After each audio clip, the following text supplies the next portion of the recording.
Hello viewers, இனி நம்ம பார்க்க போறது One Piece episode 777 part 1.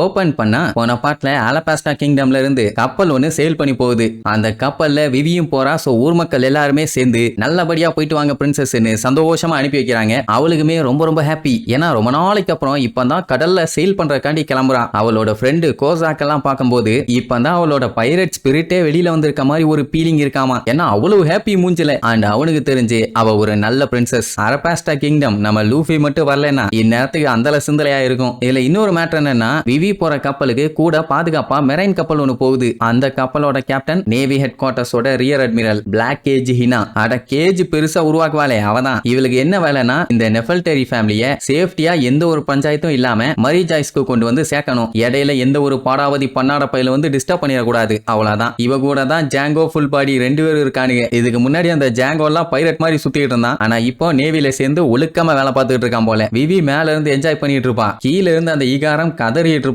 மேல இருந்து ஆபத்துன்னு. ஆனா அவ அந்த கடலோட காத்தை ரசிச்சுக்கிட்டு இருக்கா. உங்களுக்கு கடல்ல டிராவல் பண்ண முடியுமா? இதுக்கு முன்னாடி போயிருக்கீங்களா? ஐ மீன் பெரிய கப்பல்ல. நான் போனதில்ல. ஐ மீன் போயிருந்தீங்கன்னா கீழே கமெண்ட் பண்ணுங்க. அப்படி போக ஆசை இருந்துச்சுன்னா எங்கெங்க போவீங்க, எந்த கப்பல்ல போவீங்கன்னு சொல்லி கீழே கமெண்ட் பண்ணுங்க. அதே நேரம் இங்க நம்ம விவி இன்னுமே நம்ம ஆளுல மறக்கல. கையில எக்ஸ்மார்க் போட்டு நம்ம எல்லாம் ஃப்ரெண்ட்ஸுங்கன்னு சொல்லி பதிவு பண்ணாங்கல்ல. அதை யோசிச்சு பார்த்துட்டு அவங்கள மீட் பண்ணுவோங்கிற நம்பிக்கையில போவா. அந்த டைமுங்கும் போது அவளுக்கு அந்த பழைய பிளாஷ்பேக் சீக்வன்ஸ் எல்லாம் ஞாபகத்துக்கு வரும். அதான் இவங்கள மாதிரியே மாறவன் ஒருத்தன் இருக்கான்னு தெரிஞ்ச உடனே இவங்க என்ன பண்ணாங்க, கைக்குள்ள ஒரு மார்க்க போட்டு கையை கட்டி போட்டுட்டு நம்ம எல்லாம் ஃப்ரெண்ட்ஸுங்க இதை வச்சு ஐடென்டிஃபை பண்ணலாம்னு முடிவு பண்ணி போனாங்க. அப்ப இடையில நம்ம லூஃபி விவியோட கான்பிடென்ட்டை செக் பண்றதுக்காக மக்கள் எல்லாம் செத்தா சாகட்டும், நான் குரோக்கடைல மட்டும் போட்டு தள்ளுறேன் அப்படி இப்படிங்கிற மாதிரி உசுப்பேத்தி விட்டுருப்பான். விவி உடனே லூஃபியை போட்டு குமுறுன்னு குமுறி எடுத்திருப்பான். ஆக்சுவலா மேட்டர் என்னன்னா மக்கள் உயிரை காப்பாற்றணும்னா இவங்க உயிரை பணைய வச்சாகணும். இவங்க உயிரை பணைய வைக்கலன்னா மக்கள் உயிர் போறதுக்கு வாய்ப்பு இருக்குது. சோ அவ உயிரை மட்டும் பணைய வைக்கிறேன் அப்படிங்கிற மாதிரி சொன்னவன தான் லூஃபி வேணும்னே வெறுப்பேத்தி விட்டுருப்பான். நாங்கெல்லாம் உன் ஃப்ரெண்ட்ஸுங்க தானே, அப்ப எங்க உயிரையும் பணைய வச்சு நீ காப்பாற்ற வேண்டியதானே, ஏன் இந்த மாதிரி எல்லாம் பண்றேன்னு.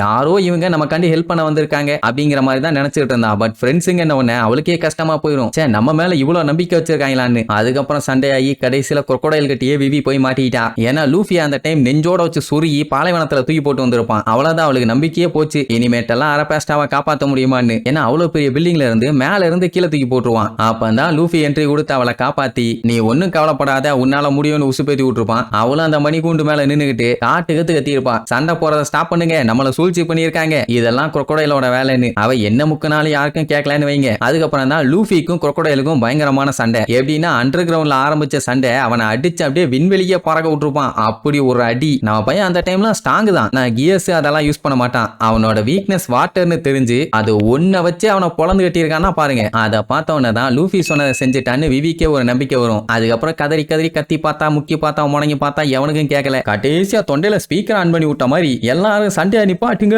அப்படின்னு ஒரு கத்துனா அவ்வளவுதான். அதுக்கப்புறம் சண்டையை நிப்பாட்டிட்டானுங்க. மழையும் பெய்ய ஆரம்பிச்சிருச்சு. அரபாஸ்டால மழை வரலன்னு தான் இவ்வளவு நாளா கலவரம். மழையும் பெஞ்சிருச்சு, பஞ்சாயத்தும் சால்வ் ஆயிருச்சு. அது மட்டும் இல்லாம விவியும் நல்லா வண்டையா டயலாக் எல்லாம் பேசுவா. இவ்வளவு டயலாக் பேசினதுக்கு அப்புறமும் சண்டை போட்டா பிரின்சஸ்க்கு என்ன மரியாதை? சோ சண்டே ஸ்டாப் பண்ணி பஞ்சாயத்து முடிஞ்சு எல்லாமே பழையபடி ஆயிருச்சுன்னு வைங்க. இப்போ நம்ம ஆளைய கிளம்பணும். போறப்போ லூஃபி விவியுமே இவங்க கூட வந்து ஜாயின் பண்ணிக்க சொல்லி அவன் கேட்டிருப்பான். ஆனா அவ ஒரு நாட்டோட பிரின்சஸ். இப்படி அவன் நாட்டை கைவிட்டுட்டு இவங்க கூட வந்துட்டான்னா அப்புறம் அவங்க நாட்டை யாரு பாத்துக்குவா? அதாவது அவங்க அப்பா இருக்காருன்னு வைங்க. பட் இருந்தாலுமே பிரின்சஸ் இருந்தா தானே ஒரு கான்பிடென்ட் இருக்கும். அவளே பைரட்டா மாறிட்டானா மக்கள்லாம் கவலைப்பட மாட்டாங்க. பட் லூஃபிக்கு நம்பிக்கை கன்ஃபார்மா அவ வருவான்னு. ஆனா அங்கதான் ஒரு பஞ்சாயத்து. ஏன்னா நேவி ஆளுகெல்லாம் வந்துட்டு இருக்கானுங்க. ரொம்ப நேரத்துக்கு வெயிட் பண்ணா இவங்கள தொக்கா புடிச்சிருவானுங்க. அதுக்கப்புறம் படுக போட்டு பாடையை கட்டுறது உறுதி. சோ வேற வழி இல்லாம கிளம்பலாம். வரமாட்டான்னு சொல்லி கிளம்பும் போதான் கரெக்டா விவி கருவோட வந்து நின்றுவா. அவளை பார்த்தோன்னே சூப்பரு கன்ஃபார்மா வர போறா, நம்ம டீம்ல ஒரு ஆள் சேர போறான்னு பரபரப்பா எப்படியாச்சும் நேவி கப்பல்ல இருந்து தப்பிச்சு அவளை காப்பாத்தி கூட்டு போயணும்னு சொல்லி பிளான் பண்ணா. அவ அங்கதான் ஒரு ட்விஸ்ட் வைப்பா. அவங்க எல்லாத்துக்கும் குட் பை தான் சொல்ல வந்த சேர வரலன்னு. உடனே அம்புட்டுமே தூக்கி வாரி போட்டுரும். என்ன இப்படி பல்ட்டி அடிச்சிட்டான்னு.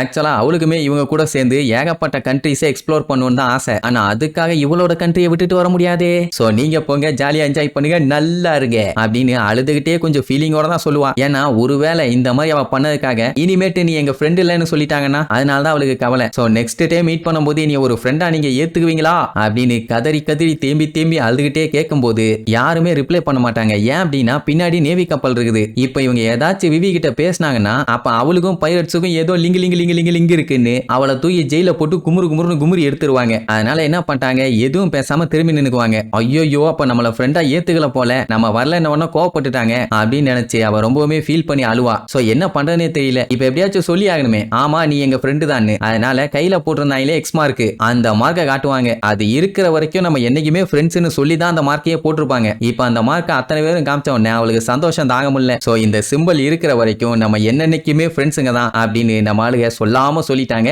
அவளும் அன்னையில இருந்து திருப்பி அவங்களை எப்படா மீட் பண்ணலான்னு வெறி கொண்டு காத்துக்கிட்டு இருக்கா. சரி இதுக்கப்புறம் நம்ம ஆளுகளை அவ மீட் பண்ணாலா இல்லையான்னு அடுத்தடுத்து வர எபிசோட்ல பார்க்கலாம். டாடா.